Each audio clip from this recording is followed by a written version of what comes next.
السلام علیکم. آپ دیکھ رہے ہیں مبشر لقمان یوٹیوب چینل. میرا نام مبشر لقمان ہے اور بہت ہی ایک امپورٹنٹ ڈیولپمنٹ ہو رہی ہے اور مجھے کل رات کو پتا چلا اور رات سے ابھی تک تقریباً کوئی 2:30 بجے کا ٹائم ہو رہا ہے دوپہر کا اور میں اس کی تحقیق کر رہا ہوں. اور یقین مانے میں بہت ذرا یعنی تشویشناک صورتحال ہے. اور میرے ساتھ اس وقت ہمارے ایک سینئر صحافی دوست جناب سلیم صحافی, روزنامہ جنگ اور جیو سے ان کا تعلق ہے. ان کو میں نے لیا ہے. میں ان سے ذرا رائے لوں گا اور ان سے پوچھوں گا کہ اب میں نے ان کو اس کا پریمبل نہیں بتایا. سلیم صافی صاحب نے بڑی کوشش کی میرے سے پوچھنے کی کہ میرے سے کس چیز پہ پروگرام کرنا ہے, تو میں نے کہا میں نے نہیں بتانا. اور میں چاہتا ہوں کہ ان کے جو سرپرائز ریاکشن ہو وہ بھی سارے دیکھیں اور پھر مجھے صحیح جواب ملے گا جو فرسٹ کٹ جواب ہو. صافی صاحب السلام علیکم. وعلیکم السلام. سلیم صافی صاحب, کل رات سے مجھے اطلاع ملی, اللہ کرے کہ اطلاع غلط ہو, لیکن جتنی میں نے اس کو پتہ کی وہ لگتا ہے کہ صحیح ہے کہ اگلی میٹنگ میں فاٹف میں پاکستان کو بلیک لسٹ کیا جا رہا ہے.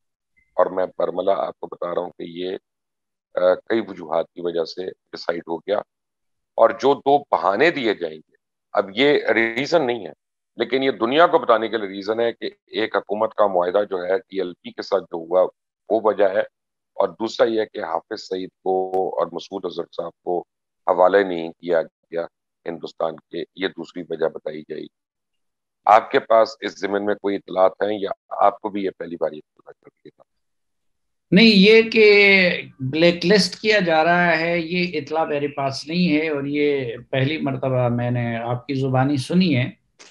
البتہ مجھے کچھ پاسٹ کی جو ڈیولپمنٹ ہے اس حوالے سے اس کی اطلاع ہے اور کچھ میں آپ کے ساتھ تجزیہ کر سکتا ہوں. مثلا پہلی بات تو یہ ہے کہ جب یہ قطر ایگریمنٹ میں ڈونلڈ ٹرمپ تعاون مانگ رہا تھا پاکستان سے, تو اس وقت انہوں نے یہ وعدہ کیا تھا پاکستان کے ساتھ اور یہ تاثر دیا تھا کہ وہ بدلے میں پاکستان کو گرے لسٹ سے نکالنے میں مدد کریں گے. وہ کام انہوں نے نہیں کیا اور پاکستان جو ہے بدستور گرے لسٹ میں آ گیا. اب دو تبدیلیاں آئی ہیں. ایک حوالے سے جو میں تجزیہ کرتا ہوں تو مجھے آئندہ اس حوالے سے پاکستان کو کوئی مزید سہولت ملتی ہوئی نظر نہیں آ رہی ہے. البتہ امریکہ اور اس کے اتحادیوں سے مزید سختی کا امکان ہے. ایک تو ظاہری بات ہے کہ یہ حافظ سعید وغیرہ ان کے ڈیمانڈز تھے اور جو پاکستان پورا نہیں کر سکتا. دوسرا ٹی ایل پی کا جو معاہدہ ہے وہ ابھی تک پاکستانی قوم کے ساتھ بھی شیئر نہیں کیا گیا ہے, تو اس کے بارے میں بھی ویسٹ کے وہ ہیں.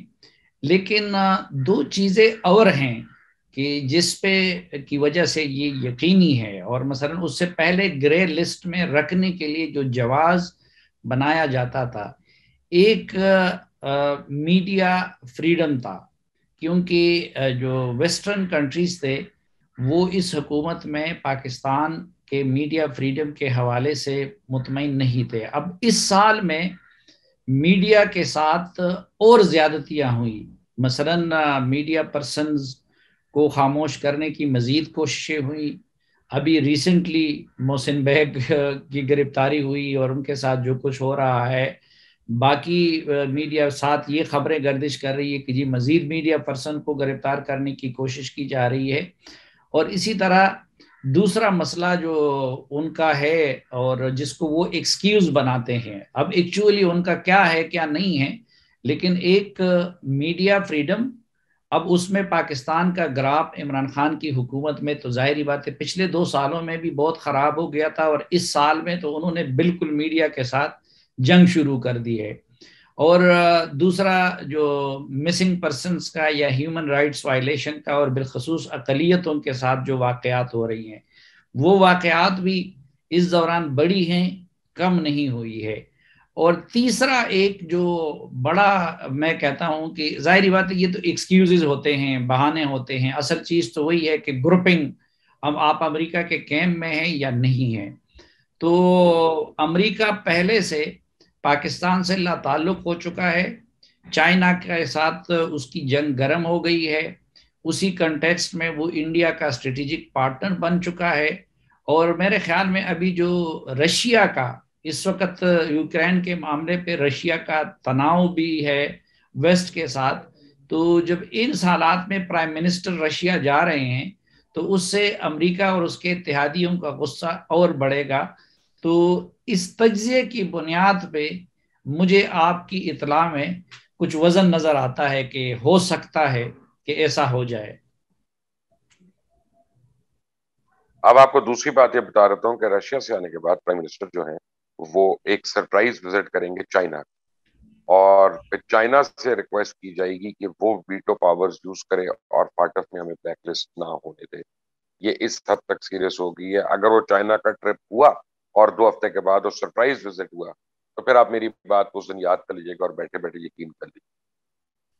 نہیں دیکھیں، میں آپ سے پھر یہ عرض کر رہا ہوں کہ میں تو صرف براہ راست میرے پاس انفارمیشن نہیں ہے کہ امریکن کے ڈیزائن کیا ہے یا فیٹ اپ میں مؤثر طاقتوں کے ڈیزائن کیا ہے، لیکن جو میں ارد گرد کا ماحول دیکھتا ہوں اب مثلا اس دوران پرائم منسٹر کی طرف سے امریکہ کے خلاف بیانات کا سلسلہ بڑھ گیا ہے. یعنی ملٹری کی طرف سے یہ کوشش کی جا رہی ہے کہ ان کو انگیج کیا جائے، اور یہ خود اسٹیٹ کی پالیسی بھی ہے کہ ہمیں پورا وزن ایک پلڑے میں نہیں ڈالنا چاہیے. لیکن بیانات کی حد تک اگر آپ دیکھیں، اگرچہ چینی حکومت جو ہے وہ بھی عمران خان صاحب کی حکومت کی پرفارمنس سے بری طرح وہ مایوس ہے، اور آپ نے دیکھا کہ پچھلے 2 سالوں میں بائیلیٹرل وزٹ کا موقع نہیں دیا گیا. نہ پریزیڈنٹ شی کا جو پلان تھا پاکستان وہ آئے، اور نہ یہاں سے پرائم منسٹر کو بائیلیٹرل وزٹ کی دعوت دی گئی. اور پھر ابھی جب وہ یہ ونٹر اولمپک کے پہ گئے ہوئے تھے تو اگرچہ ادھر تو یہ امپریشن دیا گیا کہ جیسے یہ کوئی بائیلیٹرل وزٹ ہے، لیکن جے سی سی کی میٹنگ پاکستان نے مانگی تھی وہ نہیں ہوئی اس پہ. اور آپ اگر پریزیڈنٹ شی اور پرائم منسٹر کی ملاقات کے بعد جوائنٹ سٹیٹمنٹ کا پہلا فقرہ دیکھیں تو اس میں یہ لکھا گیا ہے کہ عمران خان صاحب ونٹر اولمپک دیکھنے کے لیے چین آئے تھے، اور اس کے سائیڈ لائن پہ ان کی پریزیڈنٹ شی کے ساتھ یہ ملاقات ہو گئی. تو چین چونکہ سی پیک پہ وزراء نے جو الٹے سیدھے بیانات دیے، یہ آج تک چین سمجھتا ہے کہ بھائی اس حکومت کے پاس کوئی میکینزم نہیں ہے سی پیک کے معاملے کو آگے بڑھانے کا.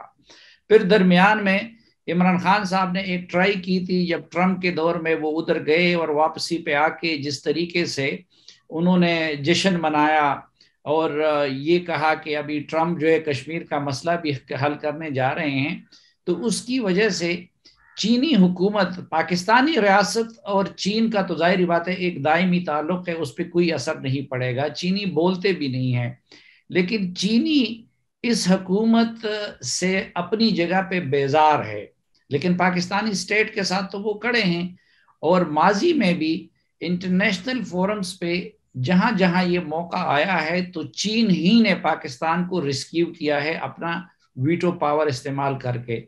تو اس بات میں بھی آپ کا وزن ہو سکتا ہے کہ فیٹ اپ میں بھی اگر ہمیں کوئی سہولت، چین کوشش کرے گا کہ ہمیں سہولت ملے، لیکن مجھے نہیں لگتا کہ فیٹ اپ کے معاملے میں چین ایک خاص حد سے زیادہ ہمیں ریسکیو کر سکے گا.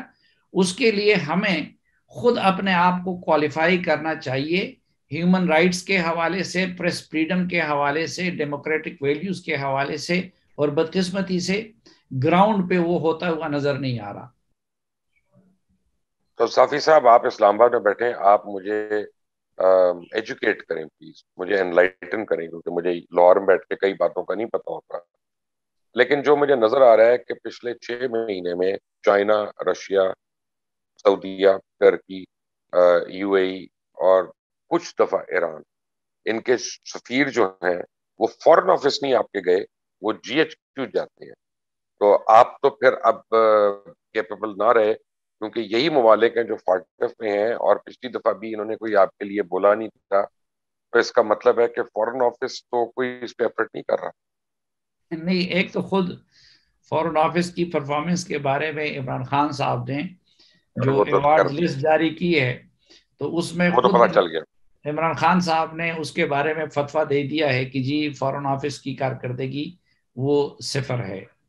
لیکن بدقسمتی یہ ہے کہ عملاً پرائم منسٹر صاحب اس حوالے سے فارن آفس کی ایڈوائس کو بھی فالو نہیں کرتے.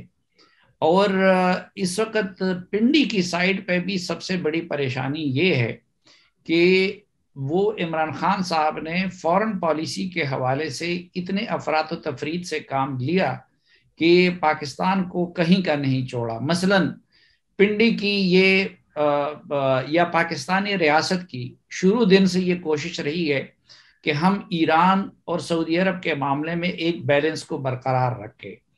عمران خان صاحب کبھی ایک ایکسٹریم پہ گئے، کبھی دوسرے ایکسٹریم پہ گئے. ابھی آپ پھر دیکھیں کہ وہ پہلے انہوں نے ترکی کے صدر کے ساتھ پروگرام بنایا کہ میں آپ کے ساتھ مل کے UN جاؤں گا. ادھر سے سعودی ناراض ہو گئے تو وہ سعودی عرب چلے گئے. سعودی عرب سے اپنا جہاز واپس بھیج کے اب محمد بن سلمان کی جہاز میں وہ UN گئے. حالانکہ یہ نامناسب تھا. اپنے جہاز میں کیوں نہیں جاتے؟ آپ ایک انٹرنیشنل فورم پہ جاتے ہیں، آپ ادھر سعودی عرب کے مخالفین سے بھی ملیں گے، حامیوں سے بھی ملیں گے. اب ادھر جا کے پھر ایک طرف ایران، ترکی اور ملائیشیا کے ساتھ مل کے جوائنٹ فورم بنانے کا جو OIC کے مقابلے کا فورم تھا اس میں بیٹھ گئے. ادھر یہ اعلان کر دیا کہ جی میں ایران اور امریکہ کے درمیان ثالثی کروں گا. اب سعودی عرب کی پالیسی تو ہمیشہ سے یہ رہی ہے کہ ایران اور امریکہ کو آپس میں لڑائی رکھے. آپ محمد بن سلمان کے جہاز میں گئے ہیں اور ادھر اپنی حیثیت سے بڑھ کے اتنی بات کر رہے ہیں کہ جی میں ان کی ثالثی کراؤں گا. ابھی بھی آپ دیکھیں کہ چین جب وہ گئے تھے تو خود چینی صدر 2 سال سے ان کا دورہ ڈیو تھا، کیونکہ جو سیکنڈ فیز کی اوپننگ کے لیے انہوں نے آنا تھا اور سیکنڈ فیز سی پیک کا 2019 میں اس کا آغاز ہونا تھا، جو ابھی یہ ہمیں خوشخبری سنا رہے ہیں. آپ کو وہ نہیں بلا رہے ہیں.